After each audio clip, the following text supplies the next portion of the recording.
J'ai vu le jour à Saint-Dizier le 29 mai 1904, mais mon enfance s'est déroulée auprès de la cathédrale de Reims et en partie sous les obus allemands.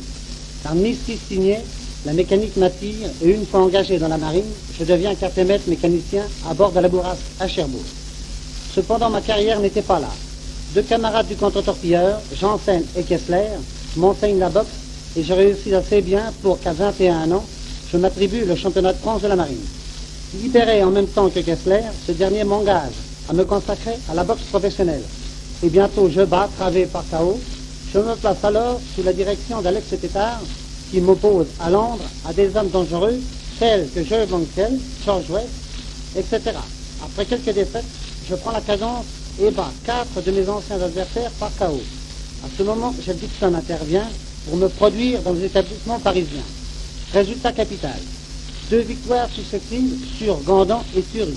À l'automne 28, prend de moi le champion de France, le public m'adopte et je passe grande vedette. Une série de victoires justifie cette faveur. Je prends ma revanche sur mes anciens vainqueurs anglais, Farmer et Billy Van. Je domine la Spinner en 2 combats, puis enlève à Jacobacci le titre de champion d'Europe. Les années 30 et 32 sont assez brillantes, mais le 12 juin 32, j'affronte Gorian Jones et lui enlève le championnat du monde devant une foule énorme au Parc des Princes. 3 semaines après, je battais à Londres mon ex-vainqueur anglais Len Harvey.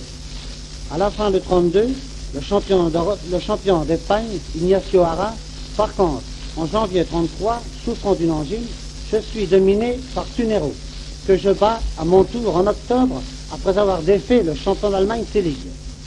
Je passe sur d'autres victoires et j'arrive le 26 mars 34, date à laquelle je triomphe de Martinez de Alfara, champion d'Europe mi-lourd.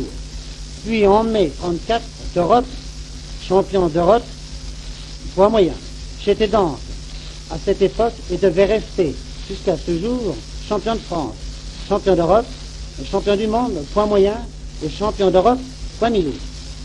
Ce dernier titre me fut disputé le 11 juin par Adolphe Waite au cours du combat le plus dramatique de ma carrière, car pour la première fois, je suis envoyé à terre. Je sortis cependant vainqueur et après avoir forcé mon adversaire à abandonner à la 8e reprise. Une nouvelle série de combats et de victoires m'emmène au début de 35 en face du redoutable McAvoy. Je défais radicalement, après l'avoir envoyé 2 fois à terre, 4 autres rencontres, dont chacune comptait pour le championnat du monde, disputées en 70 jours, me laissant mon titre de champion du monde. Je venais de totaliser 32 grands championnats où je sortais vainqueur avec tous mes titres, terminant la saison sans adversaire. Et maintenant, j'entame probablement la dernière saison, quel qu'en soit le résultat. J'ai la conviction d'avoir bien défendu mes titres et dignement représenté mon pays. Je crois avoir sans trop de vanité que ma carrière est difficile à égaler et quelque peu servir, sinon d'exemple, du moins de stimulant, pour les jeunes qui viennent derrière moi.